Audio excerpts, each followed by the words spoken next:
Three guests joining us today: Secretary of Energy Jennifer Granholm, Secretary of Homeland Security Alejandro Mayorkas, and Deputy Secretary of Energy David Turk. Since Secretary Granholm and Mayorkas have been here before, I will skip their introductions, but I do want to note that Deputy Secretary Turk was previously the Deputy Executive Director of the International Energy Agency during the Obama-Biden administration. He coordinated international technology and clean energy efforts at DOE and served as Special Assistant to the President and Senior Director at the National Security Council. They obviously have a lot on their plates today, but have agreed to stay for a few questions. With that, I will turn it over to Secretary Granholm. Thank you. Great, thanks, Jen. The White House and the Department of Energy have been leading an interagency response to the Colonial Pipeline hack, and fortunately, the interagency response is bringing a lot of expertise and resources and authorities from across the federal government. We've been working around the clock since Friday to help Colonial, Friday night when we learned, of course, to help Colonial return the pipeline to normal operation as quickly and as safely and as securely as possible. I would note that last night, one of Colonial's major lines resumed operation under manual control, while the existing inventory is available, along with some of the smaller lines that are spurs off of the major lines. They are getting those up and running. Many of you are aware that Colonial announced yesterday that they fully expect to substantially restore operations by the end of this week. Now, I've had several conversations with the CEO of Colonial, and who has indicated that by close of business tomorrow, Colonial will be in a position to make the full restart decision. But even after that decision is made, it will take a few days to ramp up operations. This pipeline has never been shut down before. It travels great distances. There is fuel in the pipe, and then there is fuel, the offtake from the refineries that have to be added. So it will take a few days to be up and running. But our interagency effort is going to be on it all the way, and let me tell you what that has looked like so far. Starting this weekend, my team began multiple daily calls with Colonial senior executives, Dave Turk leading those, and those calls have enabled us to share information across the federal government to keep us fully in sync with their progress and to let them know what resources we can bring to bear. We've spoken today and yesterday with several governors' offices in the affected areas from the South and the Mid-Atlantic. They're obviously understandably concerned with reports of gas stations running out of fuel, and they want this pipeline restarted, as do we all. We are going to continue to assess impacts along the East Coast and in particular the parts of the Southeast, using the information and analysis from the Energy Information Agency, which is part of the interagency combined effort, and other federal partners. We're using these conversations and that information to inform the federal decision making with our federal partners around steps to mitigate these supply impacts and disruptions. So on Sunday afternoon, some of you are aware that the Department of Transportation issued an hours of service waiver, which provides greater flexibility to drivers who are transporting gas and diesel and jet fuel across 17 states, as well as the District of Columbia. DOT also moved to temporarily relax some of its workforce requirements and monitoring so that we can make sure that we have the personnel online in these places and with the drivers. This morning, the Environmental Protection Agency issued a waiver of the blend of fuels for the affected states to allow us to use non-compliant fuel and boost available supply where it's needed. Further, the Department of Transportation's Federal Rail Administration is working to enlist rail operators in an effort to transport fuel from ports inland to and from. And I spoke as well with Chairman Glick of the Federal Energy Regulatory Commission of FERC this morning. He is positioned to issue, FERC is positioned to issue orders quickly to direct the pipeline to prioritize fuel to the areas that are most in need once the pipeline is up and running.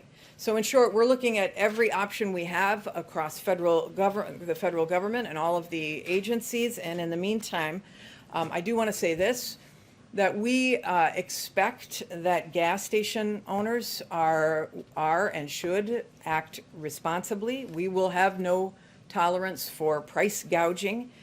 Federal and state officials will be investigating those actions if they see price gouging, and we are urging consumers to report any price gouging to their state attorneys general.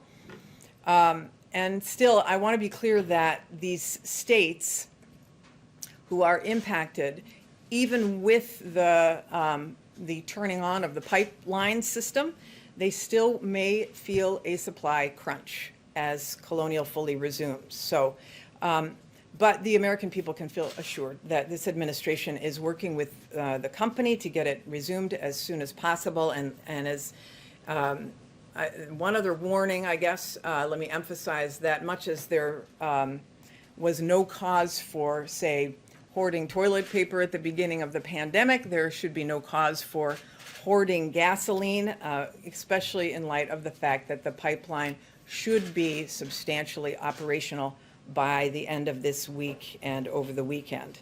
So at the same time, it certainly is a reminder that we need to take a hard look at how we need to harden our necessary infrastructure, and that includes cyber threats. And as Ann Neuberger, who was here yesterday and told you, this administration is taking an all-hands-on-deck approach to enhancing our cyber defenses, and Secretary Mayorkas is here to tell us a bit about what he's doing on that front. Thank you very much, Secretary Granholm. And let me pick up on something that the Secretary said that I think is very important to emphasize. On Friday, this ransomware attack became public. Saturday morning, the President was briefed and immediately directed an all-of-government effort. And immediately we executed on the President's direction, the Department of Energy, the Department of Transportation, DOD, in terms of its logistics capabilities, the EPA, and of course the Department of Homeland Security and others.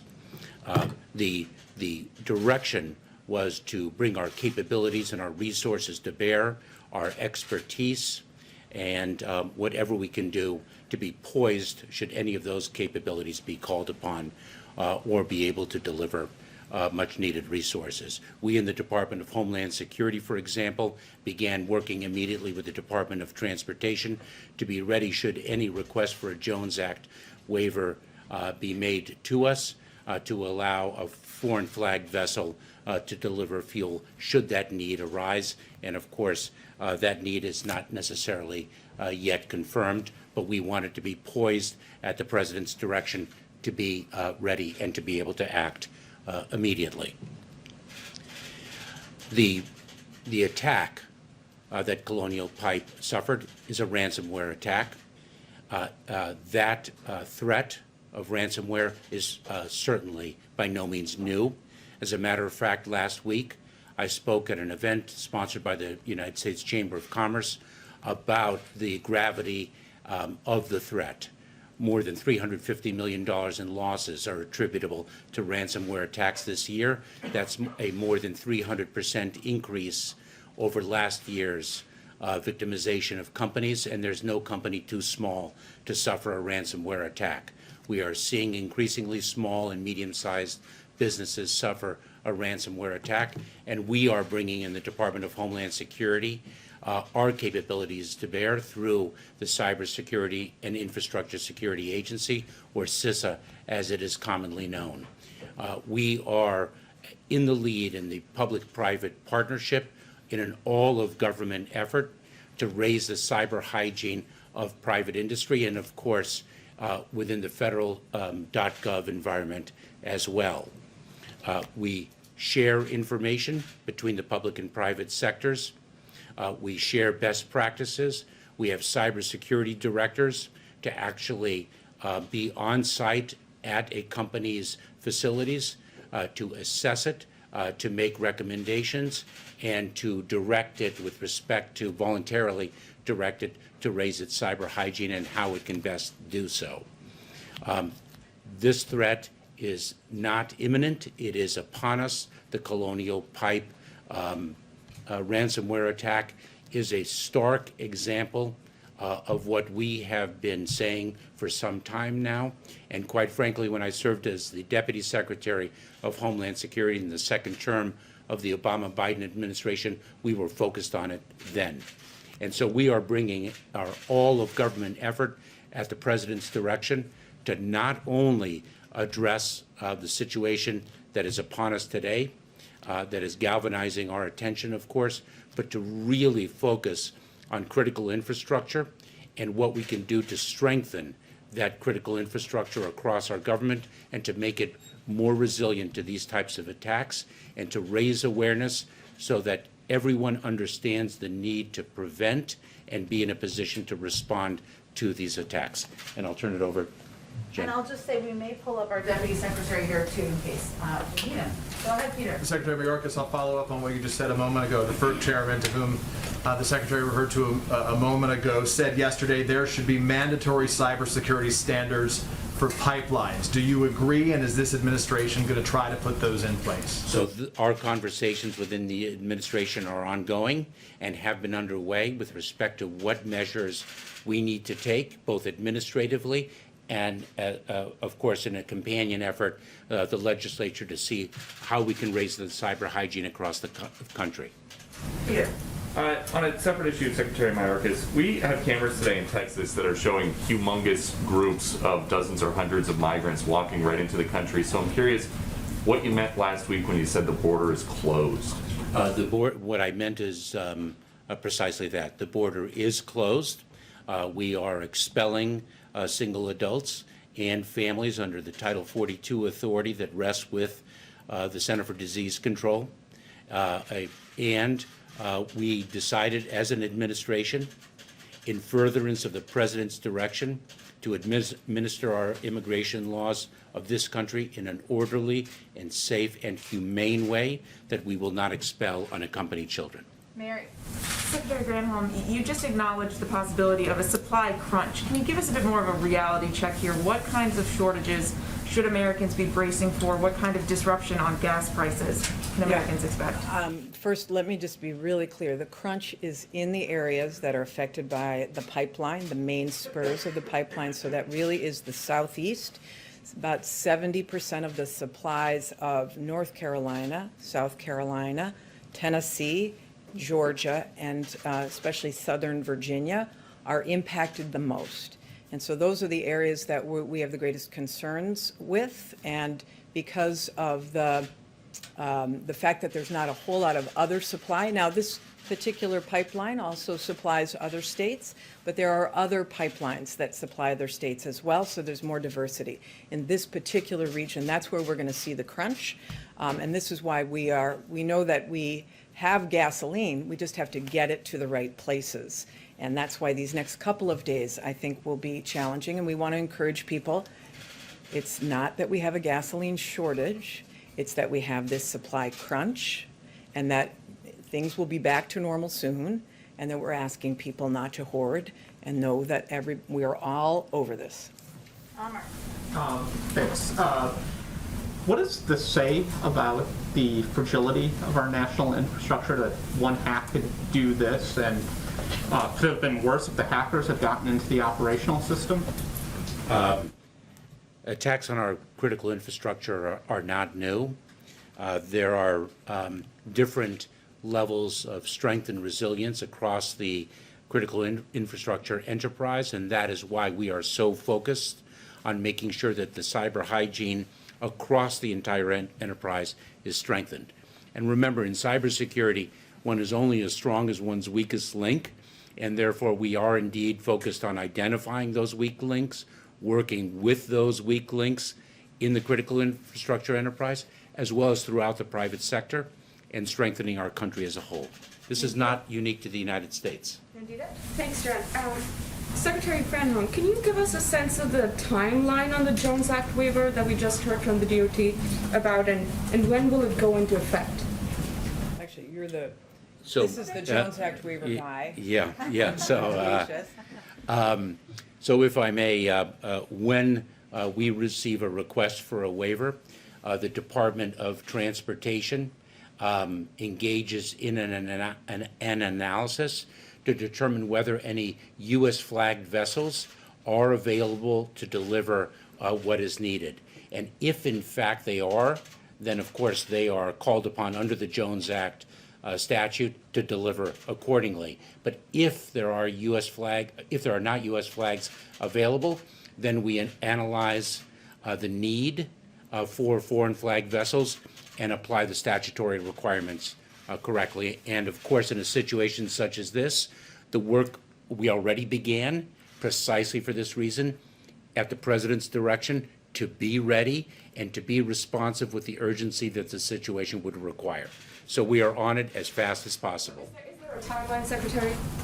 I know you're conducting a review, but what is the timeline? So we're going to move in lightning speed. Matt Visor.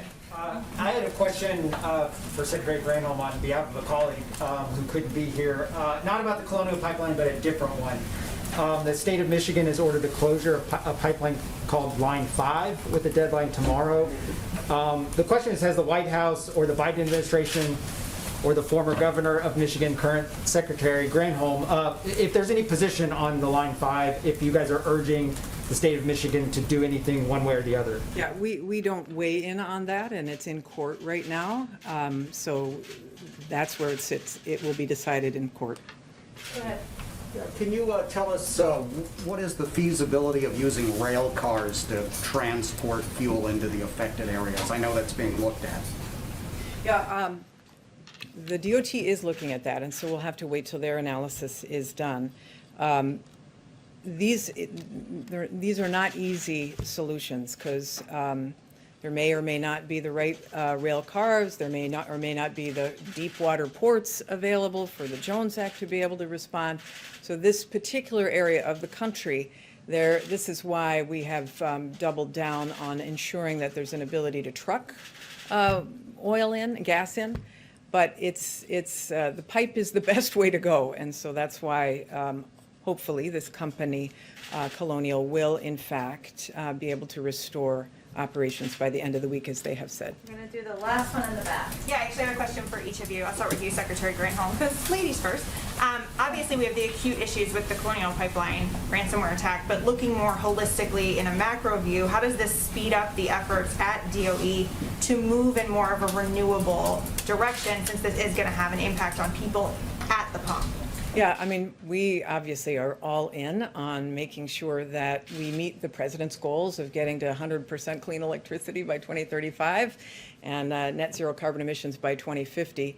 And, if you drive an electric car, this would not be affecting you, clearly. But I don't want to, this company is acting in a responsible way. They took their pipeline down so that the ransomware would not spread. And so up to this point, they're carefully reviewing so that they're doing this in a responsible way. The broader issue is a very important issue. It's an issue for the president's priority in the American Jobs Plan, the issue of investing in a transmission grid, for example, so that you don't have the cyber issues associated with it. So there's a lot of broader questions in this. And we hope that we'll be able to see that investment in infrastructure that will facilitate clean and renewable energy. Secretary Mayorkas, for you, are you having any issues filling some of these critical infrastructure jobs? I know this has been sort of a historic problem in finding people who are qualified to take on mass-scale cybersecurity for the federal government. That's a huge undertaking. Are you still having some of the issues that we've seen sort of on and off throughout history, really in the history of DHS, filling those positions with qualified applicants? So it's a very interesting question. So let me say, we launched a series of cybersecurity sprints several weeks ago. Our first cybersecurity sprint was on ransomware, precisely because of the threat, the gravity of the threat that poses. Our second sprint is precisely on recruiting and retaining top cybersecurity talent. Bless you. Top talent, and we're very focused on that, and we're very focused on also achieving one of the president's critical directives to reflect a critical value, which is that our cybersecurity talent will achieve diversity, equity, and inclusion. Thanks. Thank you both. All right, thank you. Thank you very much. All right. Okay, I have a hard stop at 3 o'clock, but I wanted to, of course, bring the two secretaries here, and I know there's other things going on in the world, so we will get to as many questions as we possibly can. A couple of items at the top. The president announced this morning, or we announced this morning, that 1 million people have signed up for health insurance during the 2021 special enrollment period since it started in February. The president highlighted this milestone early this morning, and that Americans have until August 15th to gain affordable, quality health coverage through healthcare.gov. Thanks to the American Rescue Plan, 4 out of 5 people can buy a plan for less than $10 a month. Also today, as just wrapped before this, in our COVID response team's call, well, I guess that was before that, with our nation's governors, Jeff Zients announced that jurisdictions will receive close to 28 million doses this week, with 2/3 going to states and the remainder to federal channels. He also announced additional efforts to get America vaccinated, many of which you've seen out there. Free rides for Americans to vaccination sites from Lyft and Uber by May 24th and through starting May 24th and through July 4th. A new partnership with our federal pharmacy partners to support on-campus vaccination clinics at some of the nation's largest community colleges. More resources immediately available to states and jurisdictions to fund on-the-ground vaccination education efforts, including personnel costs. And this money can go to things like phone banking, door-to-door canvassing, pop-up vaccination sites in workplaces and houses of worship, which is especially pivotal at this stage we're in. And as we await hearing more from CDC and its recommendations, the team has also reiterated that the administration has already been working to prepare for youth vaccinations and ensuring we can get supply out as quickly as possible. Final item for all of you on the situation in Jerusalem and Gaza. The president has been briefed daily on developments in Jerusalem and Gaza. He just received another update before I came out here from the National Security Advisor. Since last week, he has directed his team to engage intensively with senior Israeli and Palestinian officials, as well as leaders throughout the Middle East. His team is communicating a clear and consistent message in support of de-escalation, and that is our primary focus. The president's support for Israel's security, for its legitimate right to defend itself, and its people is fundamental and will never waver. We condemn ongoing rocket attacks by Hamas and other terrorist groups, including against Jerusalem. We also stand against extremism that has inflicted violence on both communities. Jerusalem, a city of such importance to people of faith around the world, must be a place of coexistence. It is up to the officials, residents, and leaders to restore the city to a place of calm. The president and his team will continue to pursue the conditions for diplomacy, dialogue, and de-escalation, and protection of civilians, even as we work together with our friends to deter acts of violence and terrorism. We will also continue to support a two-state solution to the Israeli-Palestinian conflict. That is the only way to ensure the just and lasting peace that two peoples have struggled to achieve. We believe Palestinians and Israelis deserve equal measures of freedom, security, dignity, and prosperity. And U.S. officials in recent weeks have spoken candidly with Israeli officials about how evictions of Palestinian families who have lived for years, sometimes decades, in their homes, and of demolitions of these homes work against our common interests in achieving a solution to the conflict.